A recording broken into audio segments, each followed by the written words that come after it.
Hello everyone, my name is Jerry Wise and I am a life and relationship coach. I have been in the helping professions for 40 plus years, and I work a lot with adult children of narcissists, adult children of alcoholics, and generally adult children of dysfunctional families. I also do work with families, couples, individuals, and helping them to gain self-differentiation and a greater chance at having intimacy and happiness in their life. This video today is entitled Going No Contact with Narcissistic Families. It certainly can apply to other relationships as well, but that's kind of my area of family systems and family dynamics.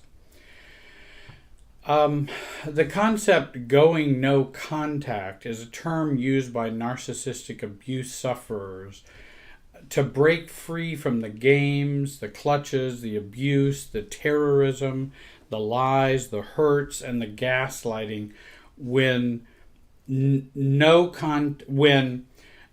limited relationship can be negotiated.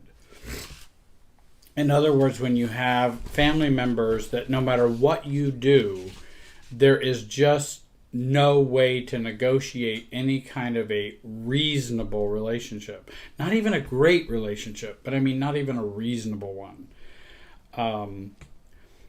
The no contact goal is to be emotionally and physically detached.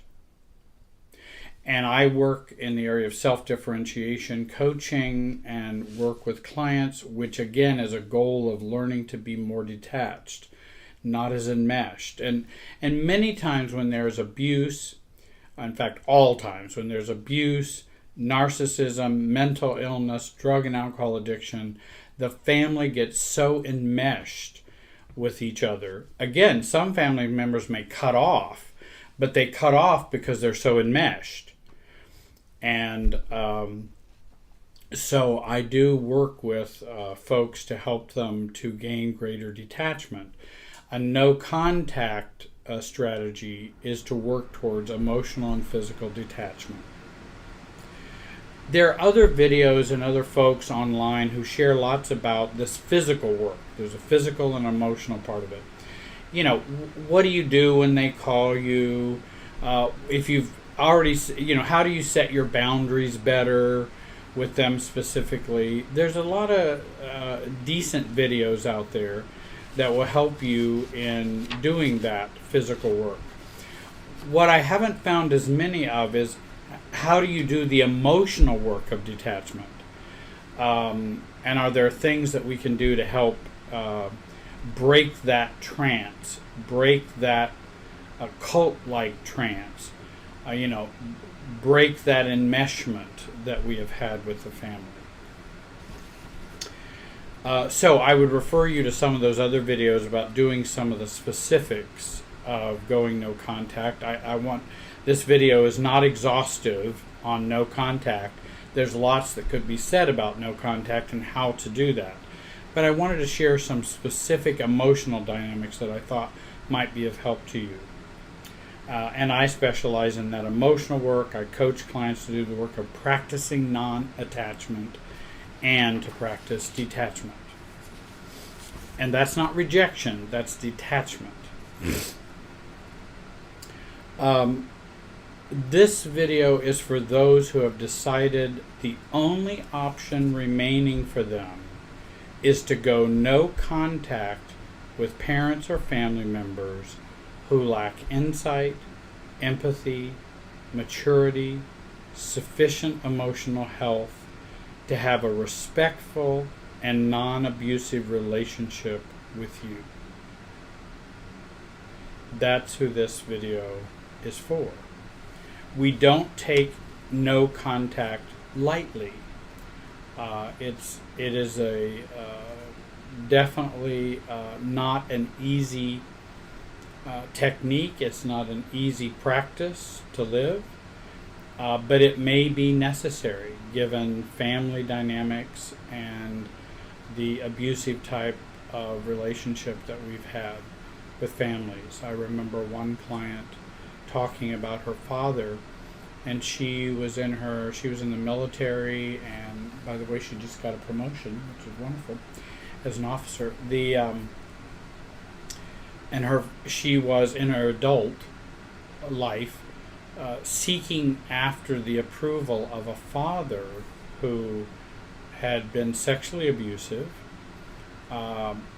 physically abusive, emotionally abusive, disrespectful in so many different ways. But she could not stop yearning for him and his approval and being loved by him. And so going no contact was an important part of her work in dealing with that relationship. Her father was not a person that you could negotiate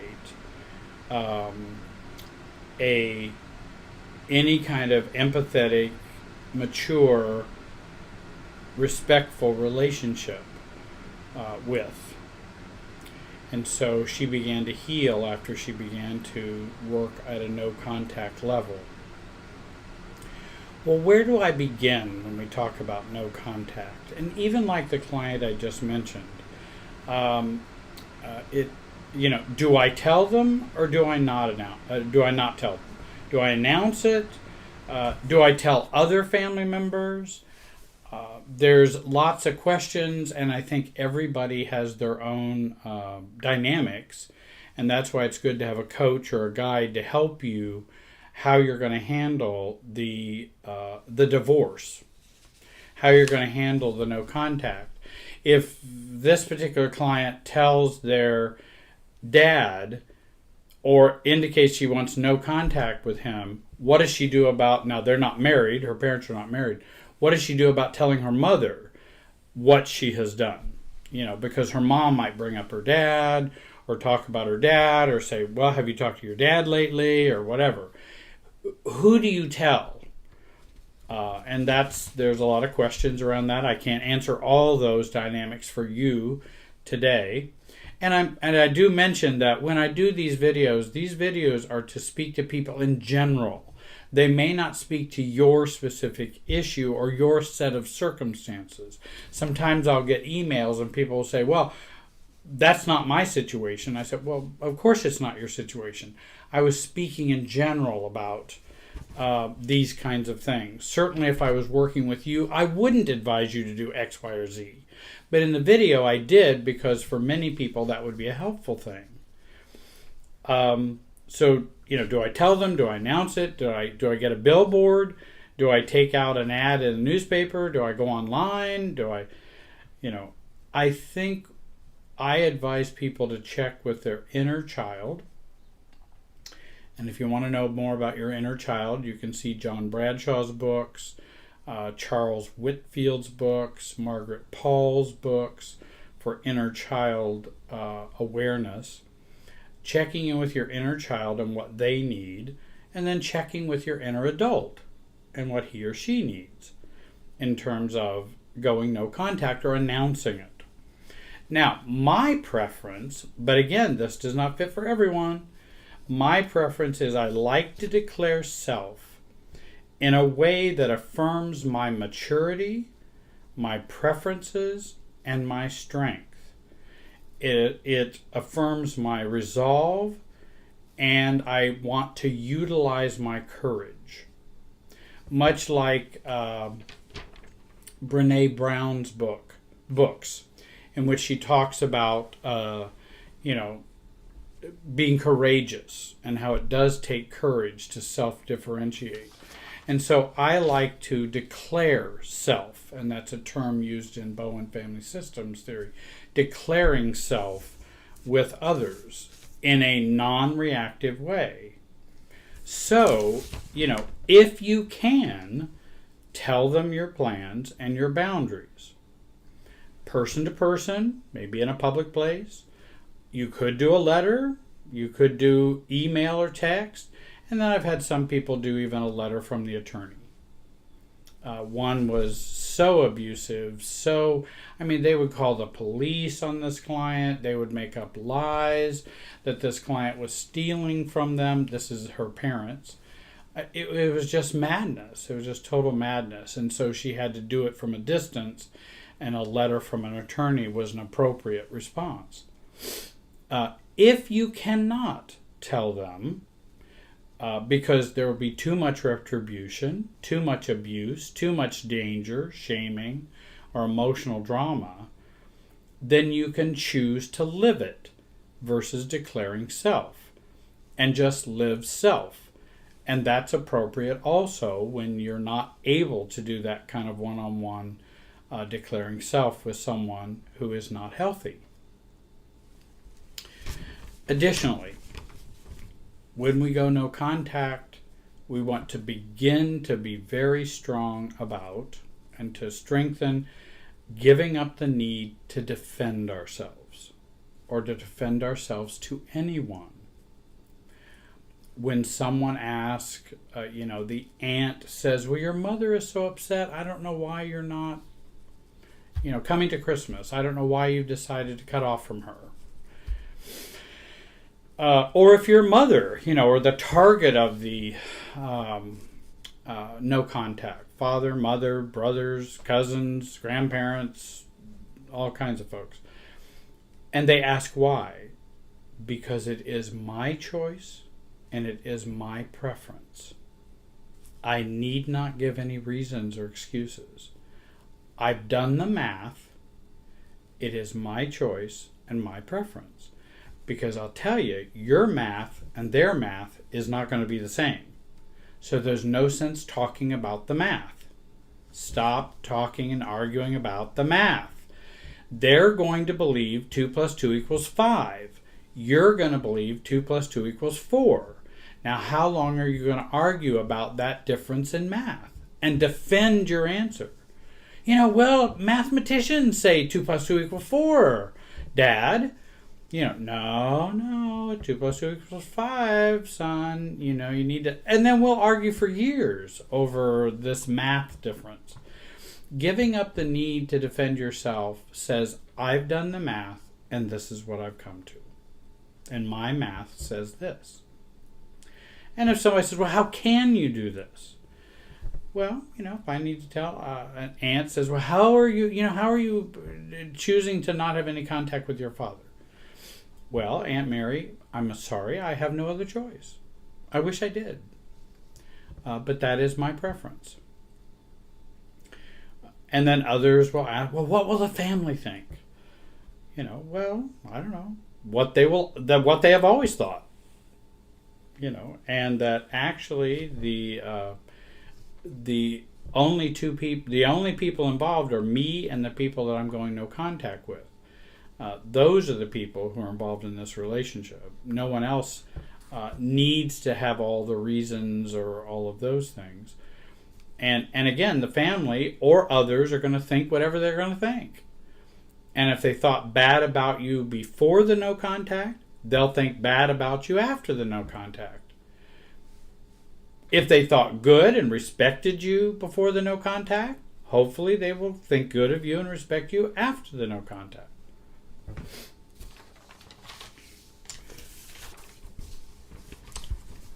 An additional aspect to going no contact, which is a painful aspect for many people, and we need lots of support when this happens. There may be collateral damage to relationships, particularly when those relationships are not the target of the no contact stance. Nephews, nieces, siblings, aunts, uncles, grandparents, grandchildren, friends of family. There can be a lot of people who are collateral damage when a no contact strategy is employed. And this can create a lot of grief and sadness. Because let's say you have an abusive son who is alcoholic and addict, has 3 young children. You want to be in contact with your grandchildren that you love dearly, but he and his wife are so toxic, so mean, so out of control that they're disrespectful, abusive, to the point of raging or physical. What are you going to do? And so we will many times stay in that relationship a lot longer because we have grandchildren involved and we don't want to lose them. And then we will put up with a lot of abuse in the process. And on the one hand, I completely understand that. I don't criticize anyone who wants to stay in contact with these collateral relationships. On the other hand, I don't know whether it would be better in the long run, playing the long game rather than the short game, but playing the long game to where I want to be as healthy as I can be as a grandparent, which will then be an inheritance I give to my grandchildren, even if I cannot see them. Or I can try to stay in their lives while taking all the abuse and all these other things. Then that sends another message to the grandkids. So it's a complicated systems, emotional dynamics. And again, I would get a guide or an anchor to help you with that. There can be a lot of grief work that will need to be done. You may have to do some intentional funerals for the losses to be able to do a no contact. I have a video out on doing intentional funerals so that we can let go of folks that we need to let go of so we can be healthy and safe. And many times it's even a matter of being safe and not hurt or damaged. And I know how difficult it can be to give up grandchildren. I know that from personal experience. For a while, it was very touch and go and very difficult and very painful. But we have to let go to survive emotionally, because I know, like me, it was driving me crazy. I was just going insane, and I thought, that's not going to help my granddaughter if I go insane about these things. And so we want to survive emotionally so that we can be there for them even in the long haul, in the long game. And I have seen the pain of grandparents whose narcissistic kids use their kids or grandchildren as weapons or pawns in a relationship drama. And again, I encourage, play the long game. It's hard, but play the long game rather than the short game. Look to the future and do the things now that you can be proud of when you do have contact with your grandchildren. Let's say you don't see them for 3 years, and then they're getting older, and then there's a restoration of some sorts of the relationship, and they go, well, why didn't you, I didn't think you cared about me. Well, let's have that talk now. I absolutely cared about you the entire time. I loved you and was heartbroken because of us not being able to see each other. It was not my preference that happened, and that I have always loved you, and here's the journaling, here's the diaries, here's the gifts I wasn't able to give to you, here's the, and here's the whole story as to what we've had to do during this 3-year time of absence. And so they know, oh, well, you did love me during that time. Absolutely. It's just your parents were not well enough to allow that to happen. Continuing with going no contact, we want to plan our strategies. What are your strategies for love bombing, denial normalcy, flying monkeys, resistance, pushback, smear campaigns? The situation where if they do this, I will do that. So you have your plan for a strategy of going no contact. Because many of those things are going to happen. Oftentimes we don't get out of a family easily. it's sticky. Families are very sticky, and it's difficult to pull out from the family. And so it's going to take some strategies that are going to happen during this time to counter what the family's doing. And I think of one client right now who's been 3 years no contact with his siblings, who have been very abusive and scapegoating him. And even now, there will be times where they will reach out to him. They will try to do this. They'll send gifts. They'll send cards. They'll do all kinds of things to pull him back in. And again, the plan is, if they do this, I will do this. Families will stop by unannounced and unwelcomed. You'll tell them, I want no contact. They will ignore that. They will try to contact your children indirectly and do a proxy kind of contact with you through the kids, and the kids have a hard time saying no. Or they'll do it through a spouse, or there's all kinds of ways families will not respect our boundaries and our choices. And in fact, if they could do that and respect our boundaries and choices, we probably wouldn't be going no contact.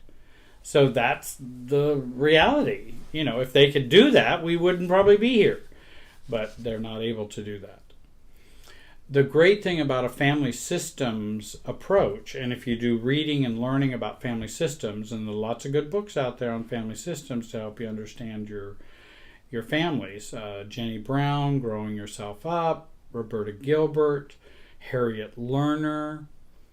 There are lots of good books out there on family systems that can help you predict systems processes, predict behavior, predict how someone's going to act, so that you can be prepared because you understand them better and you understand how they operate better, and you can predict their responses and their behavior. And that can be really helpful in staying no contact and in maintaining your self-differentiation. So do some work on learning about family systems.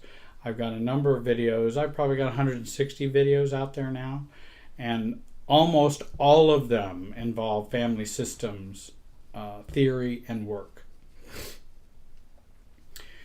Remember, going no contact is the ultimate boundary setting.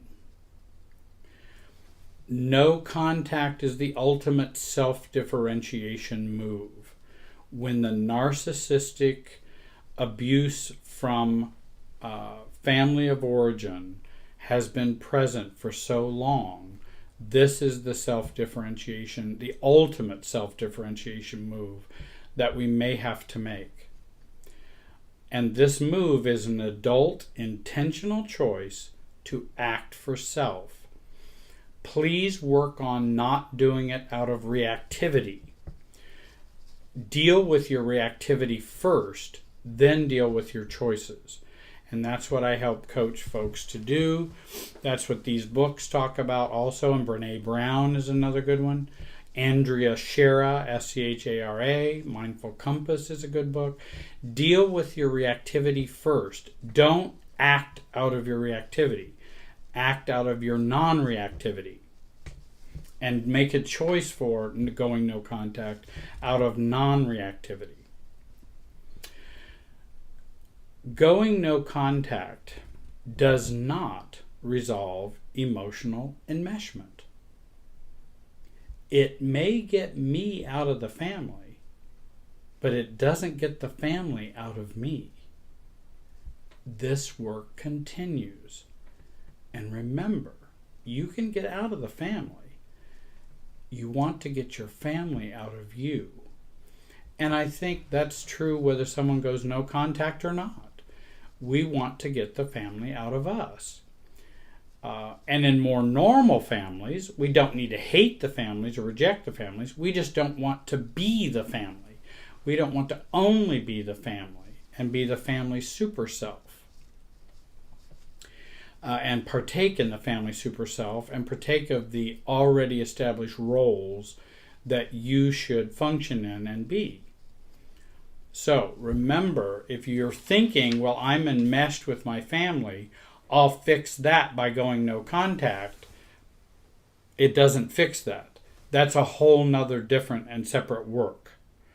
You may need to go no contact because of abuse, dysfunction, toxicity, danger, harm, all those kinds of things. But we have to work on living the life of detachment and practicing non-attachment. We have to do that. Additionally, remember, each family member uses every other family member to balance his own dysfunction in the family. Let me say that again. Remember, each family member uses every other family member to balance his or her own dysfunction in the family. That's true in business, true in churches, in mosques, synagogues, any organizations, PTA, and families as well. So, if you pull yourself, expect changes in the family and shifts in the family if you exit in a no contact way. That's going to destabilize the homeostasis, the stability. That's going to, in other words, you have a mobile where, all these things are attached by a string. And if you pull one mobile off, one part of the mobile off, it shifts all the other parts of the mobile. That's the same with families. It's going to shift all those processes. And so the family may then find another scapegoat. They may choose another golden child. The target of the no contact may become the victim. They may become a persecutor. Different roles are going to change and shift when you exit the family, because all of their functioning is dependent upon all the other people's functioning. And so they've got to make that shift.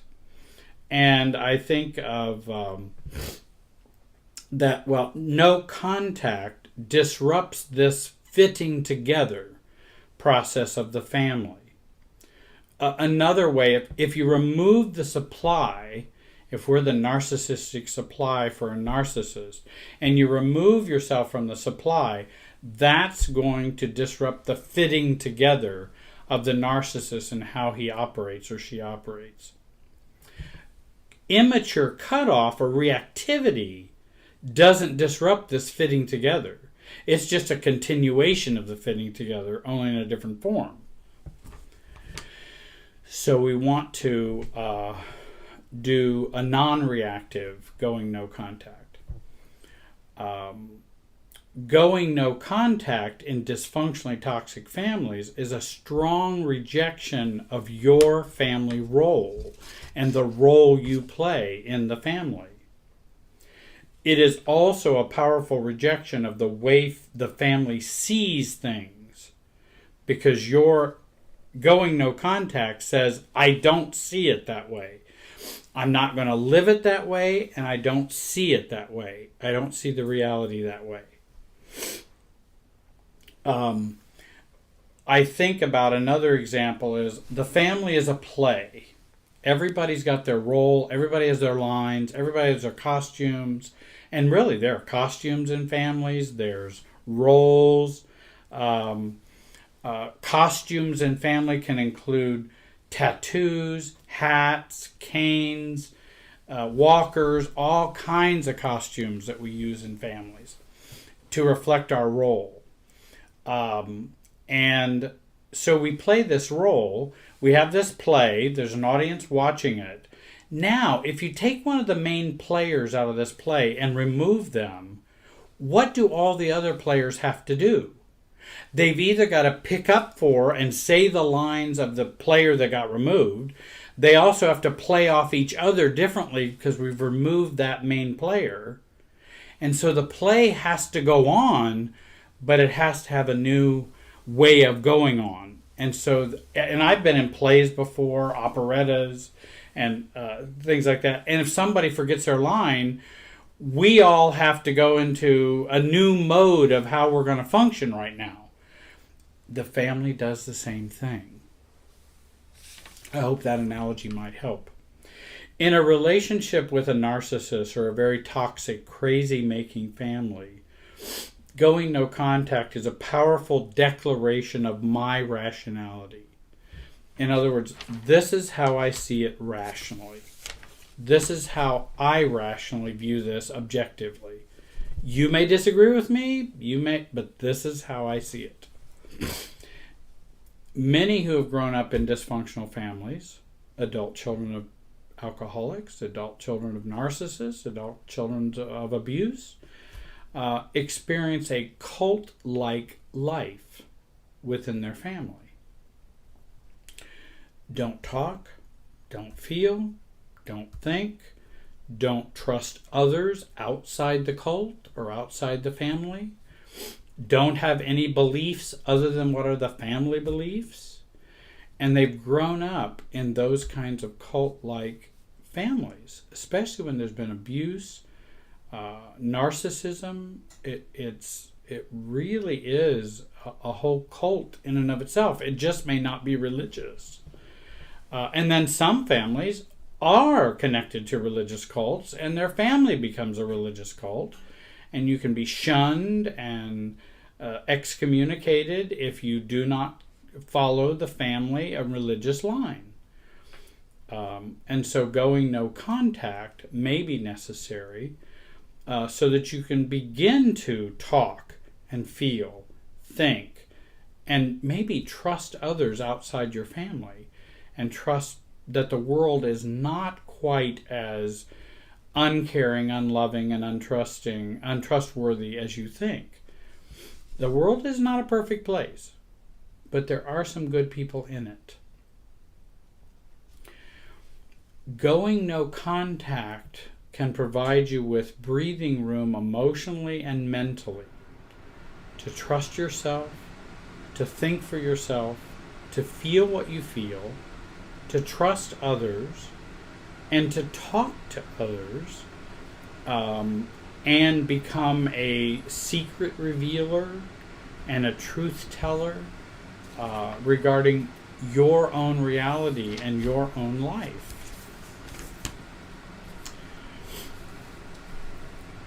Not only have we learned these rules, but in painfully dysfunctional and abusive families, we have accumulated experiences which result in complex PTSD.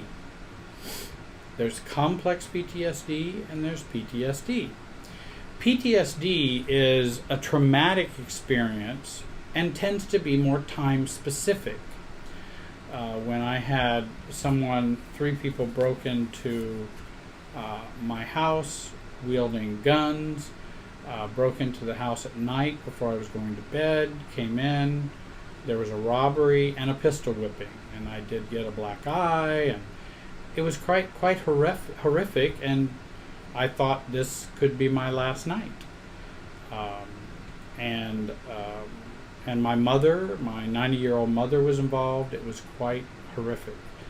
That can be a PTSD event, which it has been, because then for a long time, whenever I started to go to sleep, I would feel this panic, because it was right when I was starting to go to sleep and that this big boom happened and the door was busted in, and it was horrible. I'm doing much, much better now. That was a number of years ago. But that's PTSD. CPTSD is prolonged trauma over time. Abuse, neglect, especially during childhood, and narcissistic abuse, and that's day after day after day. It could be small things where you are criticized or shamed every other day, time and time again. And over time, this builds this complex PTSD that we can experience. Often we fear going no contact because we distrust the world. Because we think, we've been trained, only trust your family, don't trust anybody outside of it. The toxic family is who we know. All these other people we don't know. and we feel like damaged goods. We feel worthless. We feel nobody understands us, and I don't even understand myself. We can have dissociative symptoms of depersonalization, where I'm outside my body, or think of I'm not there. I don't feel totally present. Or derealization. We kind of just seem like we're observing our life rather than being in it, and more. We can feel caught between going no contact versus staying in the lion's den and just hoping the lion doesn't attack. And I've talked to a lot of people who feel caught in that way. Do I go no contact, or do I stay very small in the lion's den and just hope I don't get attacked over here with my family?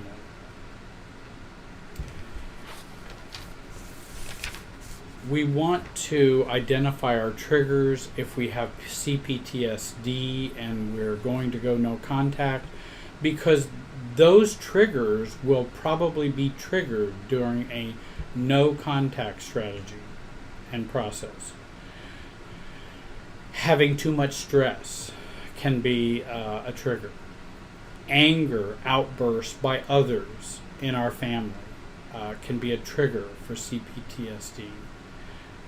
There are lots of triggers, and there are some good books on CPTSD. There's even a good workbook I like, CPTSD. It's called the CPTSD Workbook.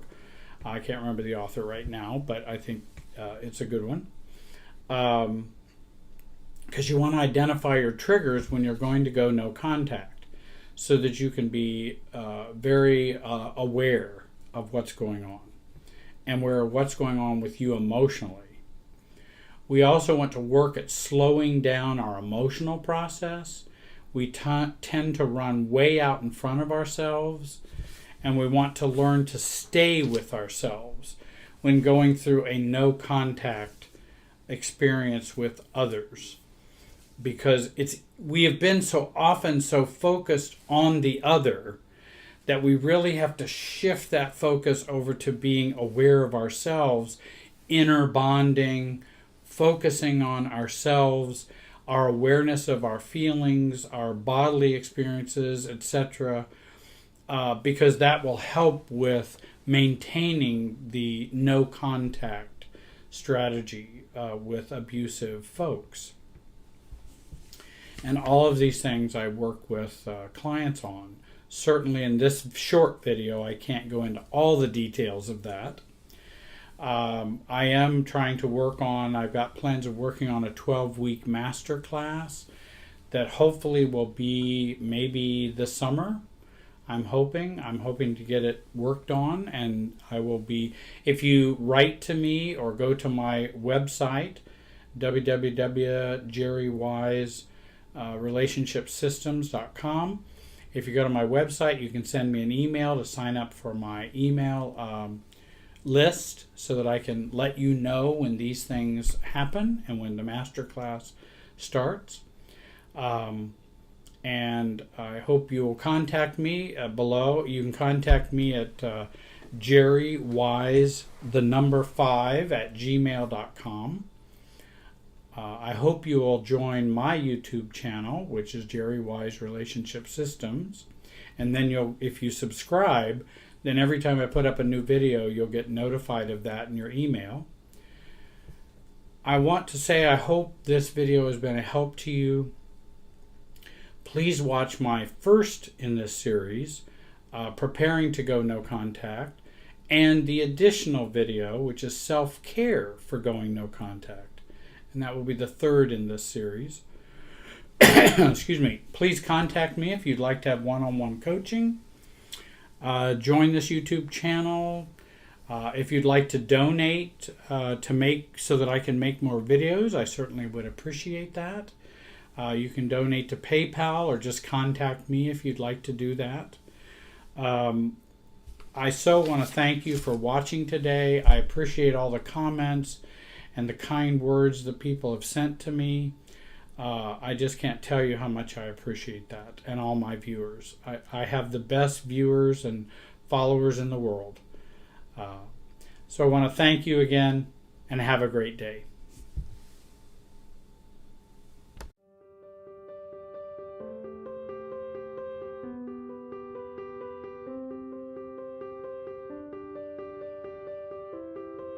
Hi, my name is Jerry Wise. Codependency.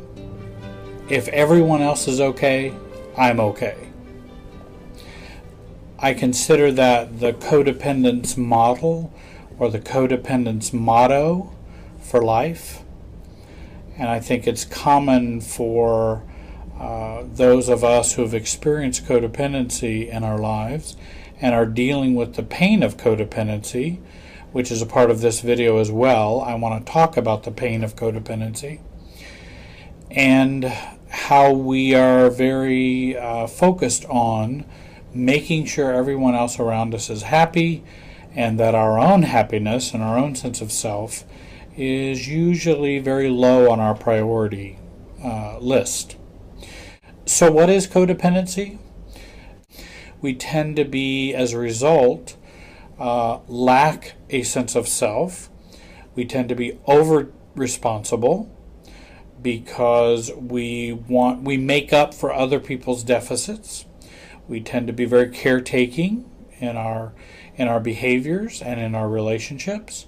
We value ourselves on a low scale. We value others to a pretty high scale or high degree. We tend to be overly nice, which can flip into being overly angry or reactive, and then going back to overly nice. The way in which we experience our own self, we lack a self-definition and self-differentiation when we navigate our emotional systems and our relationships, and not having that self, which is a good compass or a good rudder on our ship, since that ship is not ruddered by ourselves or sense of self. It tends to be navigated and ran by everyone else, and what everyone else thinks and everyone else wants, and what everyone else thinks is good for us. And in doing that, we find ourselves often shipwrecked, and it creates a lot of pain for us as a result of that shipwreck, because we're not the one captaining that ship. Everyone else is. And we're hoping that if we let everyone else be in at the helm of our ship, that they will like us, love us, take care of us, and in those ways we then find what I consider happiness. It's a codependent happiness, but it's not the deep sense of healthy, mature satisfaction and happiness. It's more superficial and more fleeting. A lot of codependents, particularly before they get into recovery, experience a lot of pain with their codependency. The bad thing about pain is that pain hurts. The good thing about pain is that it can motivate us to change and help us to gain insight in what we need to change. Pain can be an indicator for us to show us where we need to fix things.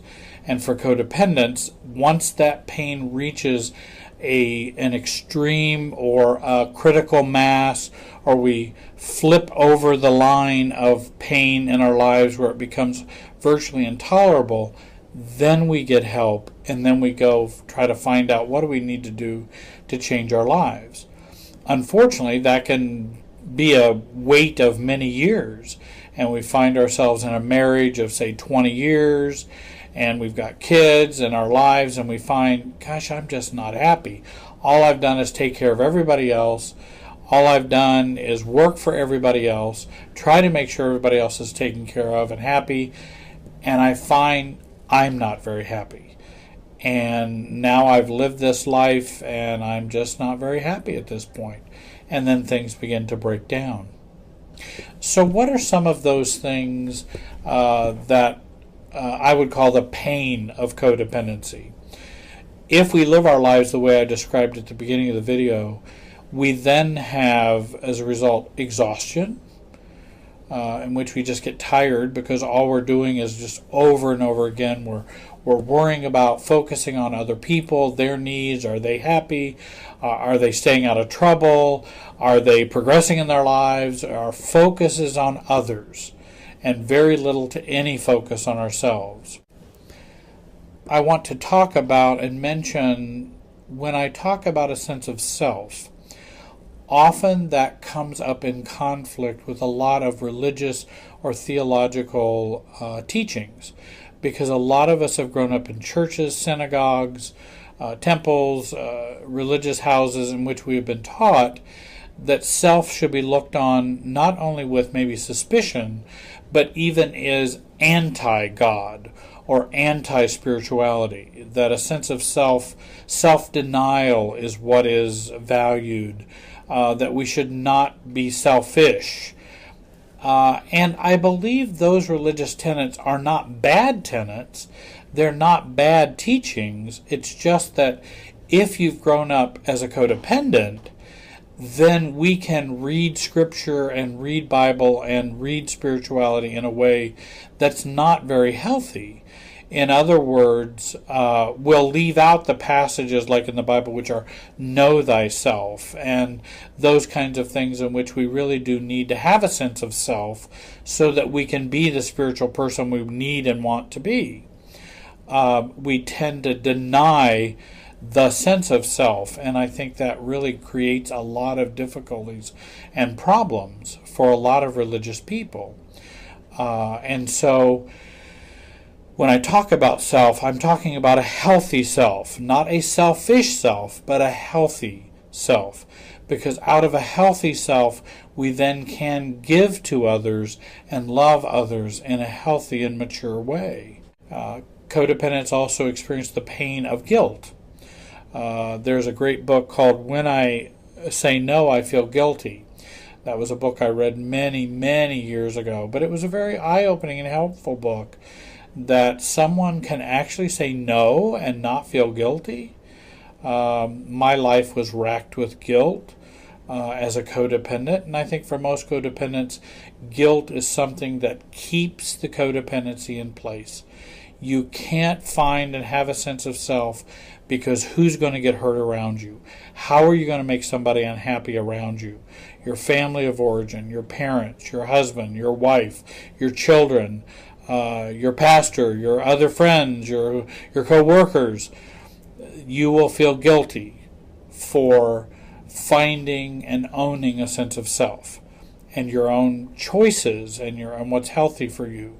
That is opposed to having a healthy life, and that you should feel guilty about that. That's a common theme for codependents.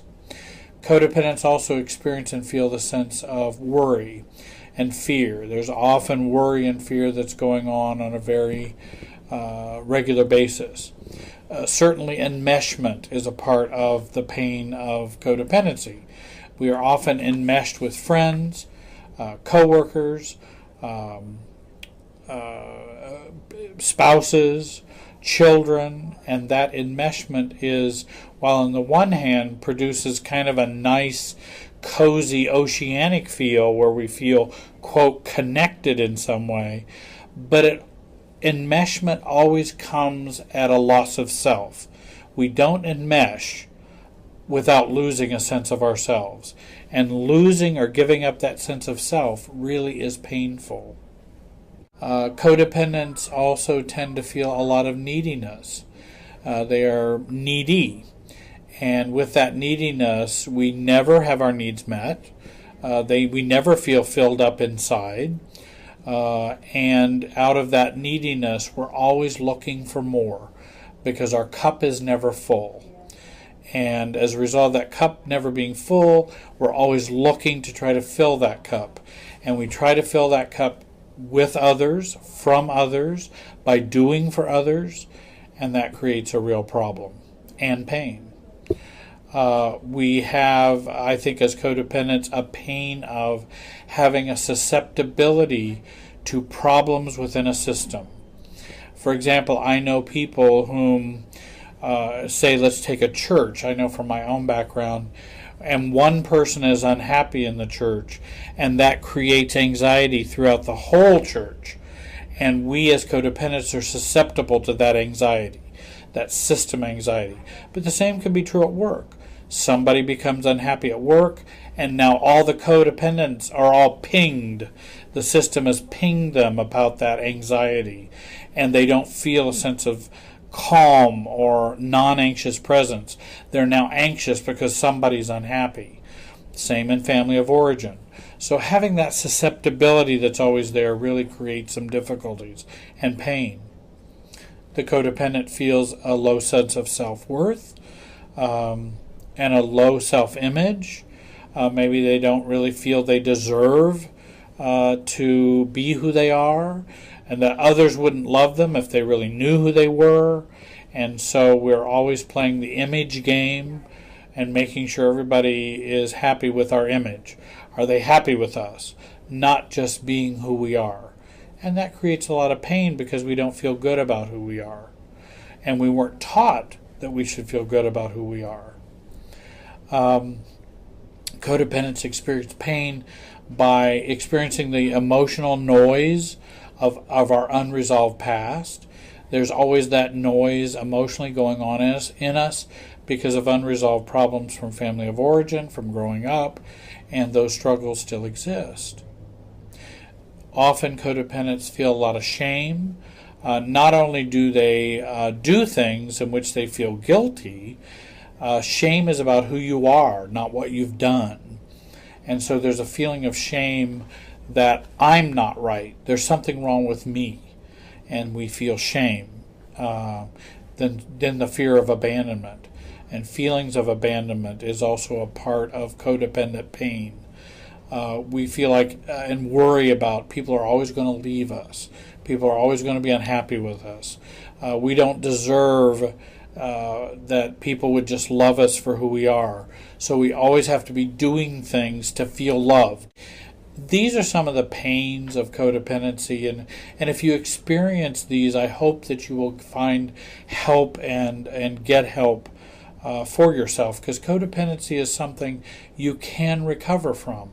Having worked with thousands of codependents over the years, literally thousands, it is very gratifying to see them after a time of therapy begin to have that burden of codependency lifted from them, when they begin to feel good about themselves, maybe for the first time, and feel like they deserve to be who they are, and they can love themselves in a healthy way. I find them finding balance in their lives, in relationships, in work, and in other ways. Actually, codependents are very strong. They're very strong people because they're very good at caretaking, which also means they can take care of themselves once they redirect that in a healthy way. Codependents have lots of strengths in that they are very empathetic, for example. They can empathize and often have over-sympathized with other people.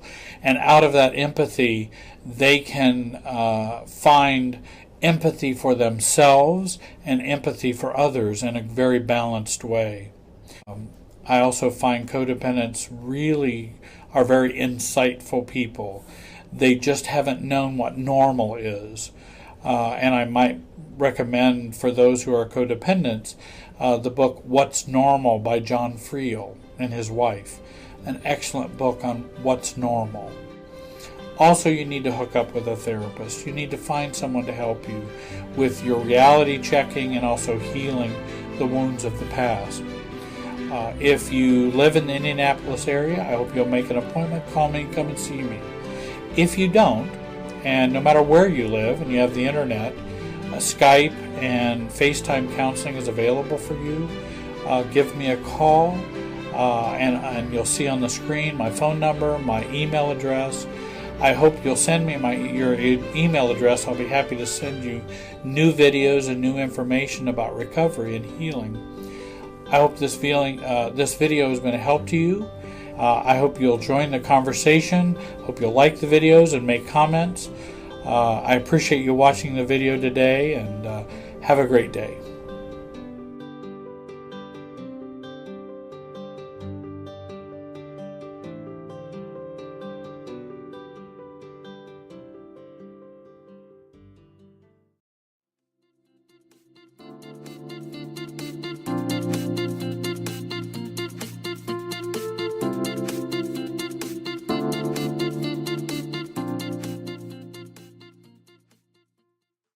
Hi, I'm Jerry Wise, and I'm a marriage and family expert in Indianapolis, Indiana, or Carmel, Indiana.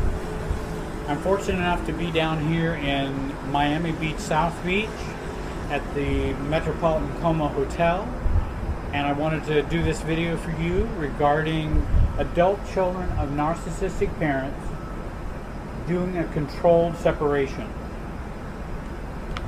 I have many clients who are wanting to separate or break from their families, or take a break from their families, or there are clients who have already cut off from their families. They feel lost. They might feel a little less pressure, but they still feel guilty, ashamed, and still very emotionally connected to their family, even when they don't have contact with their family. Or they have cut off from their family of origin or parents long ago, and they maybe like to re-engage with their family again and do it in a more safe way or a more self-caring way.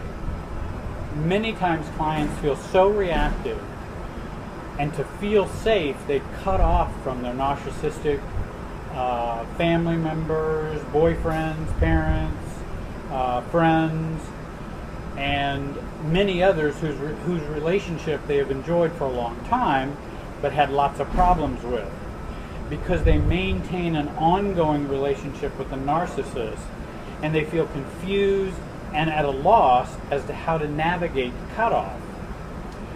They don't know what to do once they've cut off from the narcissist. This video is for them.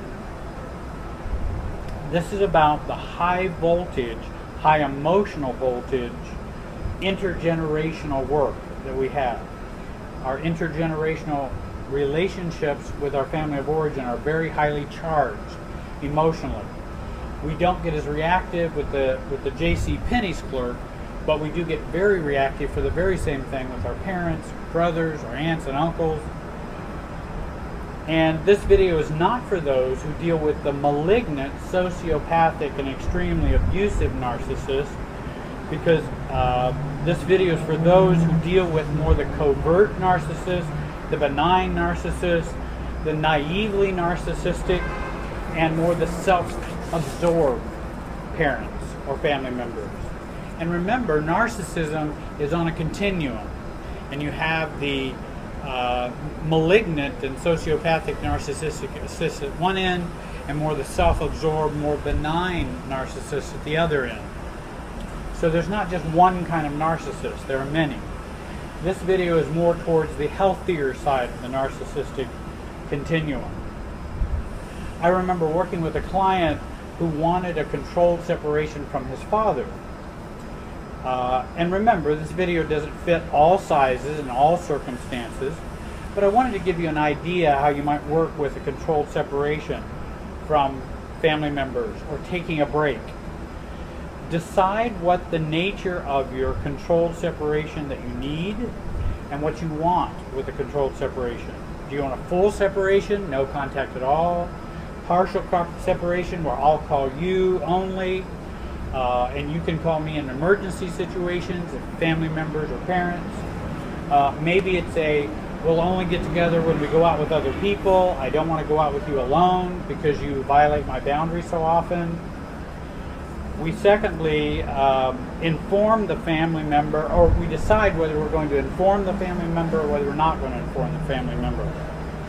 To inform the family member, which I think is a mature thing to do at the beginning maturity, this client chose to make a brief statement to his father that he's going to take a break and to do some internal work on himself, and that he doesn't want to have a lot of contact with his father. He kind of wants a partial separation. Don't call me, I'll call you. Call me if there's an emergency situation. You can see your grandson, that's fine. But I don't want to have to come when you're having family dinners and gatherings and reunions and things like that, or just come kick it with you in some way. I don't want to do that. And then what are you asking of them? Again, I'll call you, please don't call me. Emergency contact, etc.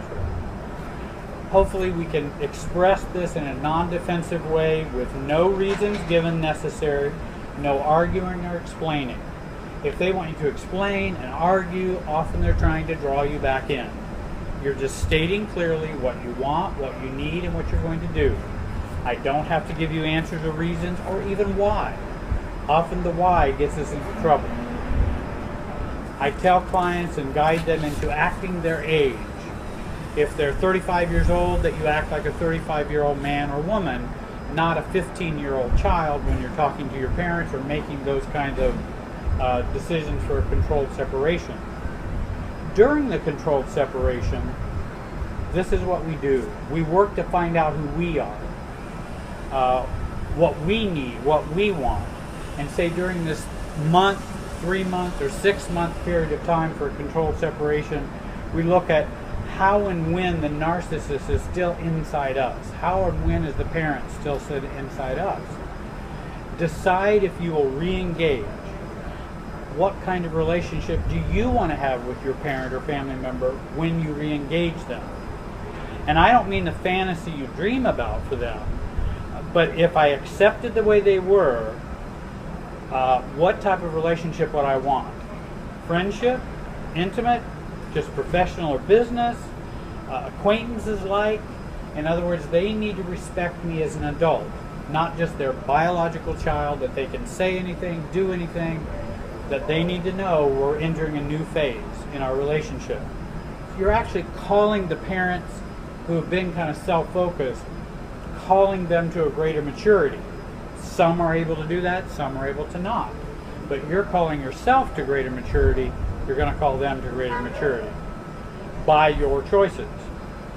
For the less malignant and more self-absorbed parent, we will use the leverage that they desire to have a relationship with us and to set boundaries and insist they respect our wishes, or else.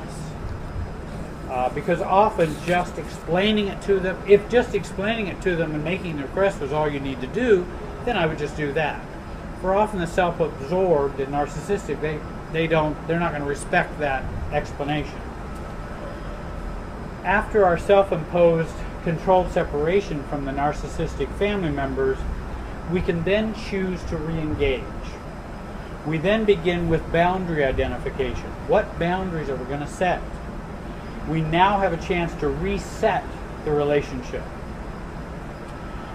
We come back as an adult, not coming back as a child. We actually come back as a different person, not the person they knew a year ago. This is the new you, the new adult you.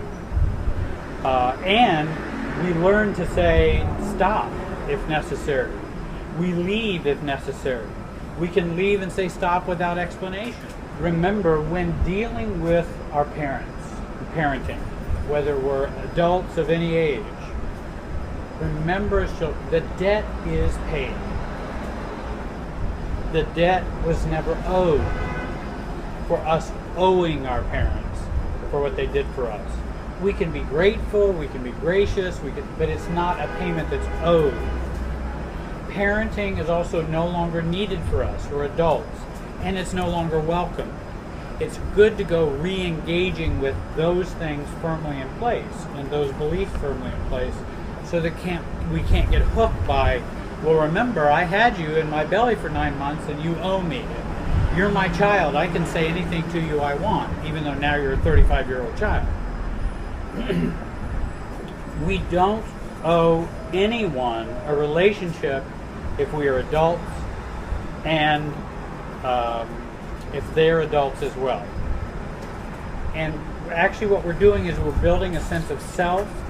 We don't want that over familiarity. Even though we were raised in their home, I don't want them to treat me like I'm their young child in their home. I'm not. I'm an adult now. Remember, we can be separated, cut off, distant, live 2,000 miles away, and our families still live inside us. We need to deal with this. It's very important that we get them out of us. A controlled separation, and with proper coaching and help, can allow you to stay emotionally connected while getting them out of you, and yet distant enough so that you can do your internal work and not just cut off from them. Again, a cutoff is reactively being distant, reactively moving away, reactively running away because I can't handle this. it tends to solidify the toxicity inside of us and keeps the family of origin within us. Or that reactive no contact. I read a lot of people on YouTube, well, I just cut off all relationship with my family of origin. I'm so glad I did that. Well, that's fine. You may feel better now that you've done that, but then you still have difficult relationships. It's still at work in you, even though you now have no contact with them. And so what a family systems approach takes the view that if you stay connected emotionally, not going to their house every day, I mean staying connected in here and doing that work, you then can free yourself and become more neutral and more an adult and be yourself. A controlled separation allows you to stay emotionally connected without having the fog of the relationship in your way, which is all the old issues. Remaining emotionally connected makes it easier to get them out of you. You become more self-differentiated. So contact me to schedule a session where I can help you truly move forward to a healthier you and a more self-differentiated you. Please join our YouTube channel, and my contact information is on the screen for you. Schedule a session for a more specific plan in healing and recovering from narcissistic parents. My information is there for you. I do Skype and FaceTime sessions for people all over the world. I want to thank you for watching today, and have a great day.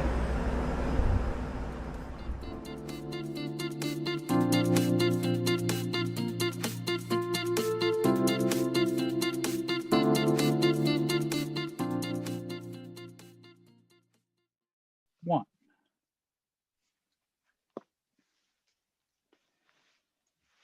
Hi, everybody. My name is Jerry Wise, and we are continuing with our series on the principles of self-differentiation. I want to welcome my associate and friend, Yitz Goldberg, who also works here at Jerry Wise Relationship Systems. And he sees clients as well as I do and other staff members. And we try to help people to grow in using systems understanding of relationships and the world, and to grow through the practice and the ongoing practice of self-differentiation. Thanks for joining today, Yitz. Thanks for having me. I'm happy to be here again. Please subscribe to this YouTube channel. Also become a member for $1.99 a month so that we can continue to do free videos for you. You can click join. If you don't have it on your phone, go to a PC and use that to subscribe or to join as a paid member. It would really help us out considerably. This is our principle number 10 of the principles we've been working on. And this one is entitled, Differentiation Requires Persistence and Pressing Through Resistance from Others. This particular principle comes out of a systems or family systems understanding of relationships. We are impacted by others, we impact others. And if we choose to grow or to become more self-differentiated, we want to see the lay of the land and how our responses and how our actions work and how we process ourselves in the system, how we function in the system. And whenever we choose to make a change or stand for self or become different, then the system is going to have some resistance to it. In fact, I had a note here. I thought I had. Let me check because one of the things here it is. When we choose to differentiate, our differentness is a way of being that is felt by all. Our differentness is a way of being felt by all. And I think remembering that our differentness is not just in a silo or a stovepipe. Our differentness is impacts the system and the relationship, the family, the group, the coworkers, the any people that we are in relationships with, and so that difference is felt by all. And when it is felt by all, uh, all are going to wonder, why are you being different? We would like you to not be different. We would like you to play your part, play your role, keep the mobile, which is the system, all the little pieces connected with string, keep the mobile intact, with equilibrium or homeostasis. Let it just be. Don't move one of those pieces, because it shifts everyone else as well. And when others feel that shift, they then will present resistance. And that's what we want to talk about today. Any And thoughts on Jerry, that? yeah, when I think of persistence when it comes to this work, so I'm thinking of someone who is trying something that they've never tried before with someone, and it doesn't really work well. And then they come back and they're like, yes, I've tried it, and nothing happened, and it didn't work. Now, when I think of the word persistence when it comes to this work, it's not only the persistence of you versus the other person and what the other person is responding to what you're doing, but it's mostly your persistence against the resistance that the system is offering. So the system will resist the change. It's good to expect that, and it's about being persistent towards that resistance. It's just staying on what you believe is supposed to happen. It's you sticking to your principle. It's about you taking your stance regardless if the other people are accepting the stance or agreeing with the stance or resisting the stance. And to me, that's where persistence comes in, because I don't really care if the other person agrees with me. I don't really mind if the other person accepts my stance. It's just me persisting and sticking to what I believe, regardless of what is happening around me. And because I understand a system's effect, I even anticipate resistance.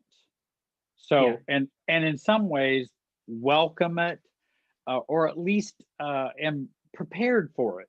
That I expect that. If I'm a scapegoat in a family, and I change the scapegoat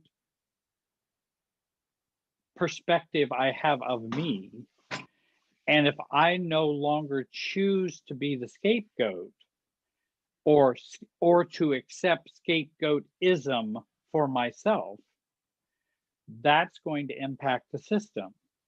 And then people say, well, how can you stop being a scapegoat if they're still scapegoating you? Well, what they're doing is they're wanting you to stay in that role and to be pinged and stay in that emotional process of you being the scapegoat. I can work on changing that process, whether they choose to scapegoat me or not.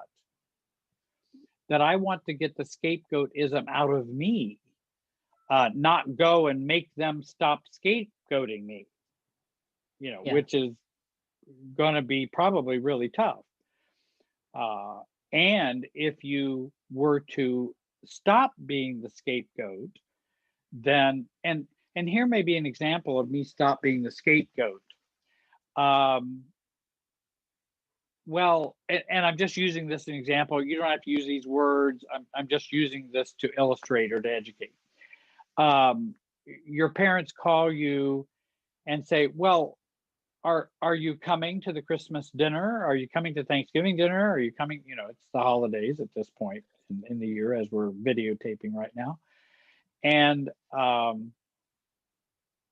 well, I didn't get any invitation and nobody told me when it was going to be, but I understand that because I think I've kind of been the odd man out for a long time. But I'd be happy to come on this date and I'll come for a couple hours and be with the family. By accepting what the system believes as what the system believes, I'm getting the scapegoatism out of me because I just owned it. And I said, well, that's how the system views me. Okay. And now it has less of an impact on me rather than resisting that role so much. So I'm getting the scapegoatism out of me. That, if you're going to treat me like that, I guess you're going to treat me like that. If you're inviting me to come, I can decide to come or not come. That's up to me. Yeah. Rather than me getting hurt, upset. Well, why didn't you invite me? You invited all the other siblings. Why didn't you do this? And I don't know why I'm always the one you don't contact, and I'm so mad at you for choosing favorites. And da da da da da. Now I'm just staying in the scapegoat role, which is the victim complaining role. The other role of accepting that, let's say, is a way of getting scapegoatism out of me. That I know that's what they're going to do because that's the way the system is set up for any number of reasons. There may be a whole bunch of reasons I know, and maybe some reasons I don't even know why I'm the scapegoat. People ask, well, why was I chosen the scapegoat? Well, that's a complicated question. It could be an intergenerational decision. It may not be just your own family. You could be chosen as the scapegoat 3 generations back, and it falls to you. But getting the scapegoatism out of you is a way to interact with the family or people in a different way. Yeah, and it's not only being a scapegoat, but they could scapegoat me, but I don't have to be the scapegoat. And that's my point. Well said.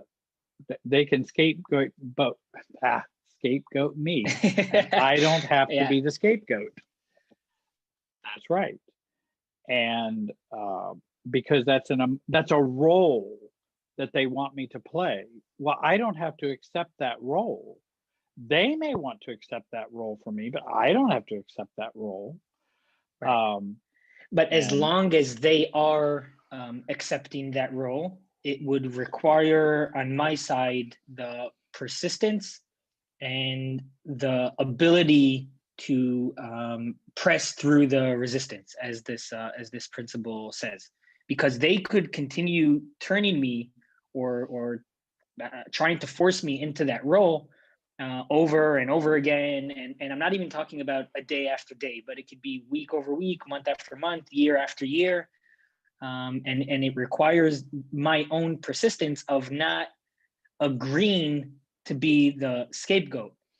Meaning you, for years, if you're interested, you could make me that, like you could turn me into that or try to turn me into that, but I'm not interested in that.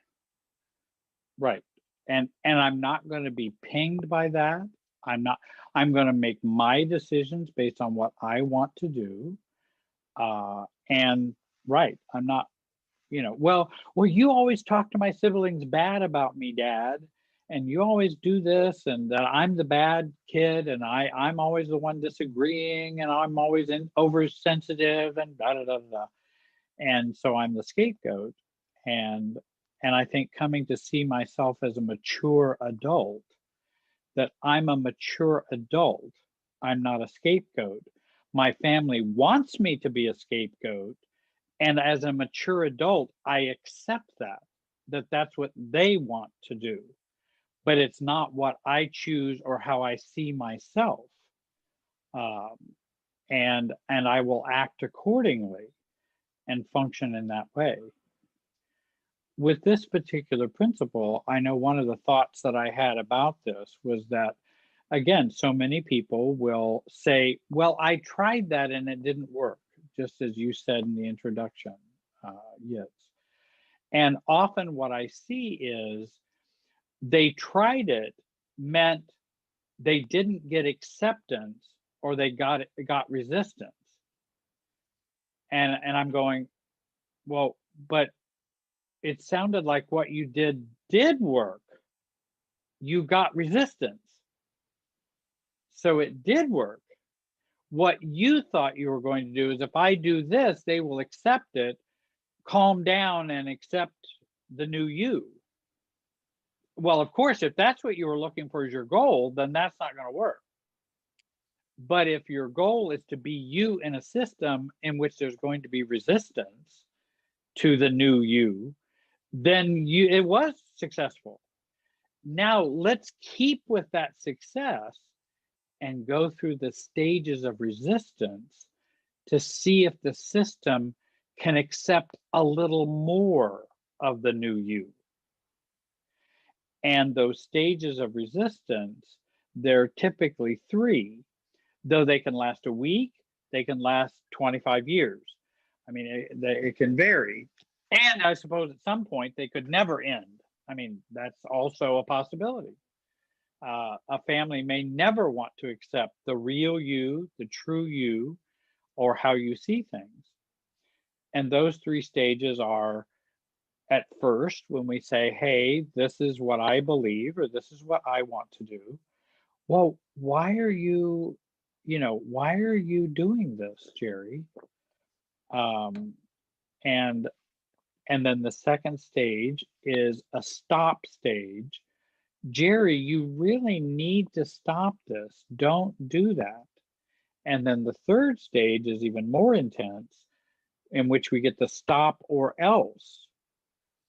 And if you don't stop, there'll be real consequences for this. Right. And often the stop won't be the word stop. It could be guilt. It could be it could be any behavior that is trying to right.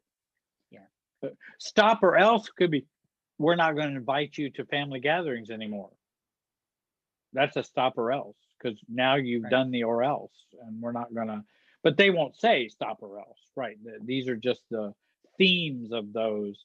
Initially, it's what are you saying? This sounds different. Not sure I like this. Then don't do this. You need to stop, and then stop or else. And being persistent through all those stages many times can readjust the family system, that after they get through the stop or else, if we can actually go all the way through it, whether that be with a boss or work or other organizations or other relationships, friends, that we end up being, many times, if the family or the organization or the relationship has a little bit of health to it, it will accept a newer you. Not fully, but at least, well, we've kind of come to accept kind of Jerry, that's the way he is. And there's not as much resistance. Now, they may not fully like it, because they'd like me to be in the roles I've always played. Everybody wants you to stay in your role, whether victim, scapegoat, golden child, whatever, mascot, lost child, whatever role has been picked for you, the one who's hard to get along with, the one who creates problems, the bad kid in the family, whatever the role is you were supposed to play.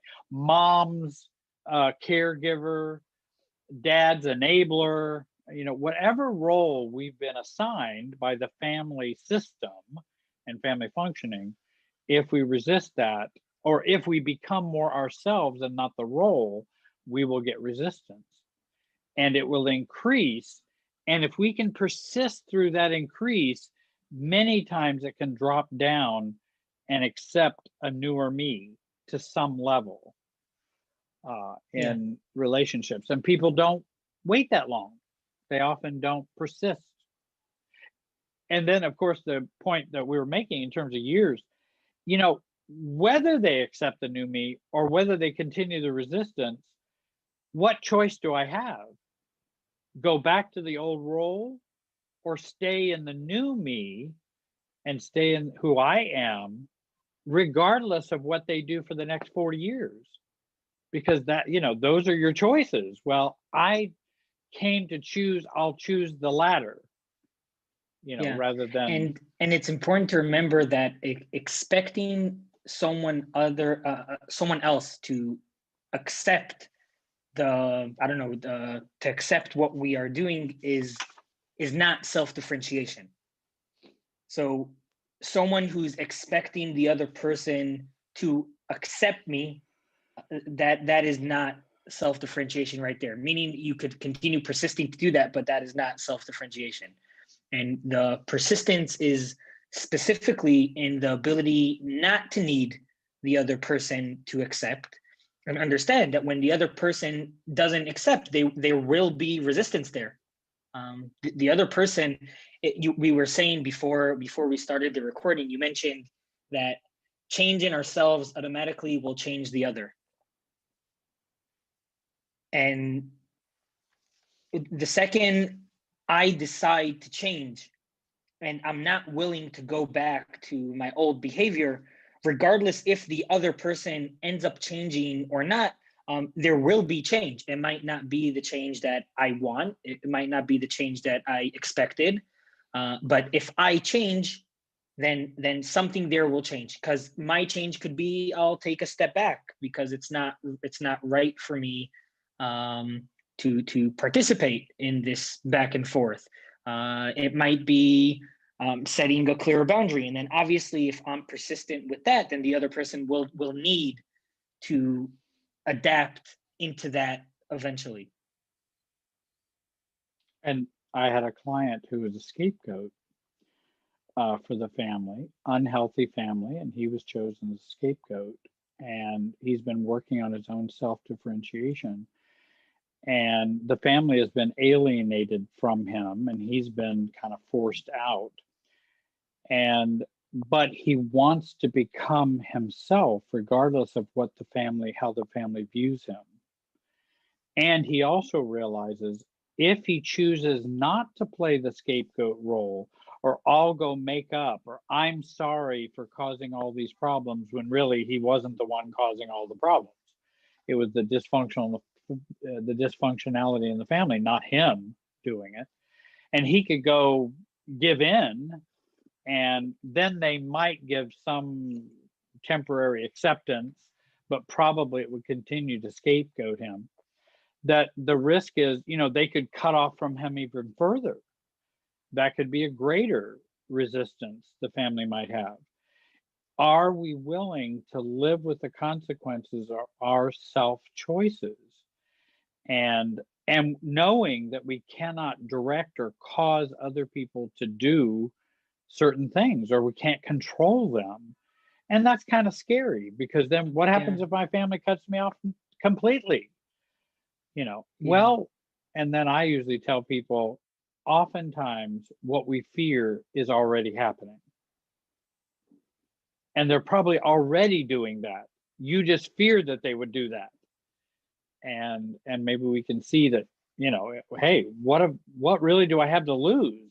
I mean, I'm on the outs anyway, treated badly, spoken of badly, blamed for everything, that it'd probably be better to be persistent in growing and becoming a healthier you, a healthier self, a real self, and a mature adult.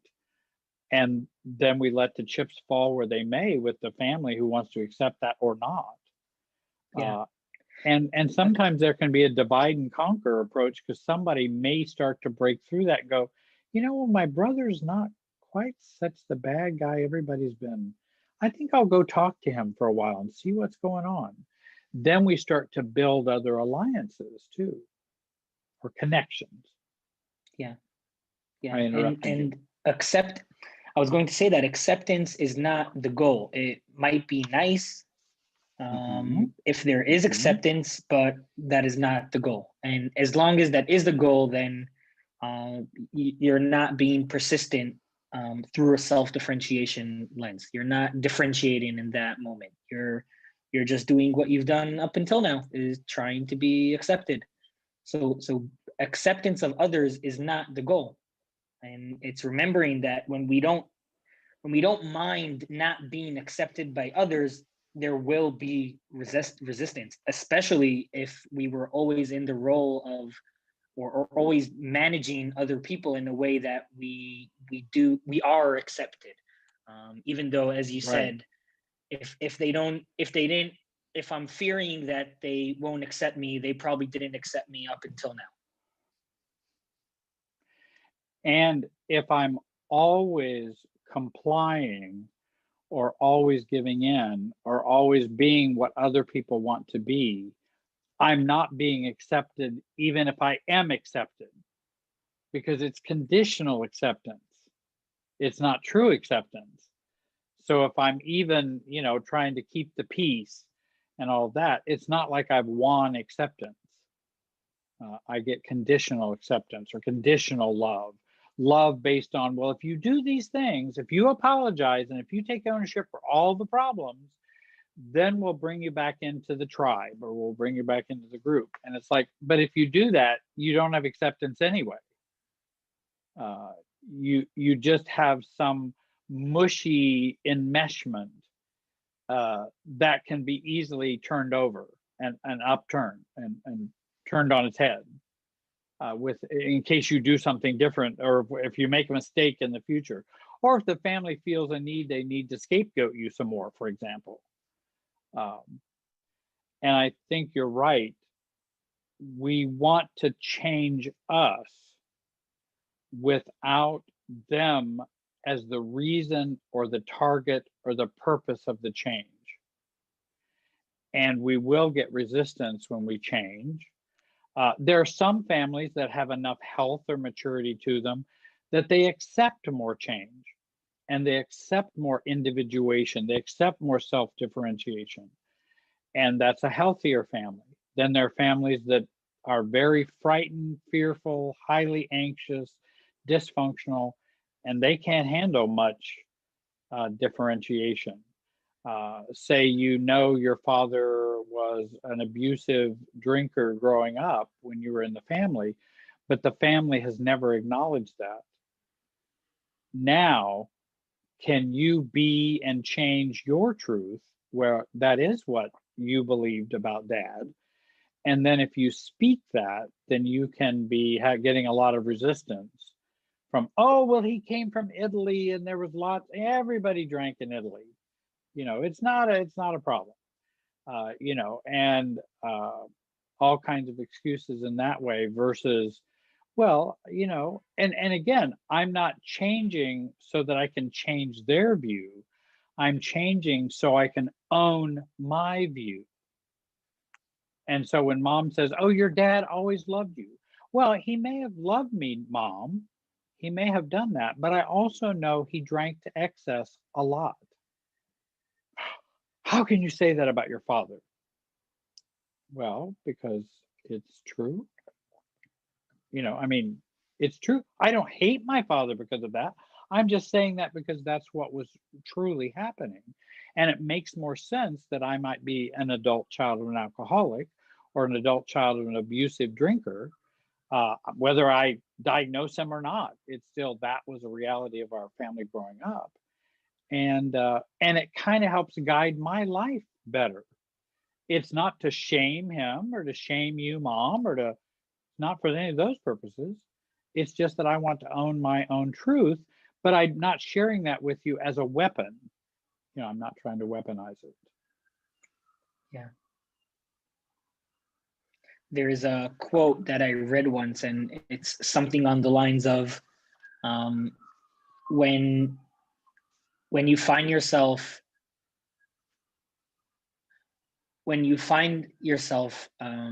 thinking over time or saying over time or complaining that someone else is not willing to change, you are also not willing to change. And there's, to me, this is the persistence of, we could always say that the other people around us they won't doing accept what they're what doing. I believe, what I think, how I feel. not being this, not being that, not taking on that role. They won't accept that, Jerry. Yeah. I Them know not that. changing says a lot more about my own change. Right. And where I am in that change. Yeah. And and I think what I think of is becoming more self-differentiated, which is self-aware, self-defined, and self-regulated. That will create resistance in a unhealthy system or dysfunctional family. That will create a lot of resistance. My point is, if we can go through the stages of resistance, we may find calmer waters on the other end. We may, not always, but we may. Or not. Or not. And also that there are some chances for introducing more calmness and more sense of self in the system, which can be positive for the system. They may react negatively, but it could have a long-lasting positive effect if I'm bringing more self, more calmness, more authenticity, and sometimes more vulnerability to a system, can elevate the system. Yeah. And so there is an impact on others, but again, that's not the goal. It can't be the goal. The goal has to be because this is who I am. That's the goal. The secondary effects, we can hope for the best. And there are some evidence that there would be, but that's not why we do it. But that's not the goal, and it could be that there won't be the change that we expected on the other side, and that's why I emphasize the or not, because if there isn't, and if we don't see the change that we wanted to see, then on the other side of the or not, from a self-differentiated point, there's more persistence. Right. So that's not a reason to let go and say, I'm not doing this anymore, it's not working. But from the differentiated lens, there's more persistence on the or not. There's more persistence in the place where there is resistance, regardless how long these three stages would last. And for some people, it might last for a whole lifetime in some families. And I like Brene Brown's book when she talks about vulnerability, shame. Daring Greatly is one of her books. And she's talking about that daring greatly, regardless of what the system. And Brene Brown is a systems thinker. And that regardless of what the impact on the system, we decide whether we're going to be who we want to be by being self-aware, self-defined, and self-regulated. Any other comments you want to make today, Yitz, before we close? This was an interesting conversation. And I was just thinking, like, well, during this conversation, in what places in my life am I not being persistent? Just like self-reflection happening while we're having this conversation. It brings up our own lives and our own examples, and where are we not being persistent? Where are we shying away or feel fearful about resistance from others? And I think we have a right to feel fearful about resistance from others, but that only tells us we need greater detachment so that we are able to do it from a more neutral position. Again, we're not trying to make people feel bad or make people be upset with us, or what we're trying to do is nail our foot to the floor, and then people are going to have their reactions to us while we keep our foot nailed to the floor for who we are. Well, everyone, thank you for listening today. We appreciate you joining us. Please subscribe to this YouTube channel. Also join and become a paid member for $1.99 for a month to help us with making new videos that are free to you. And I want to thank Yitz for joining me today. Thank you, Jerry, for having me. We will see you all. Have a great day and be wise. Bye, everyone.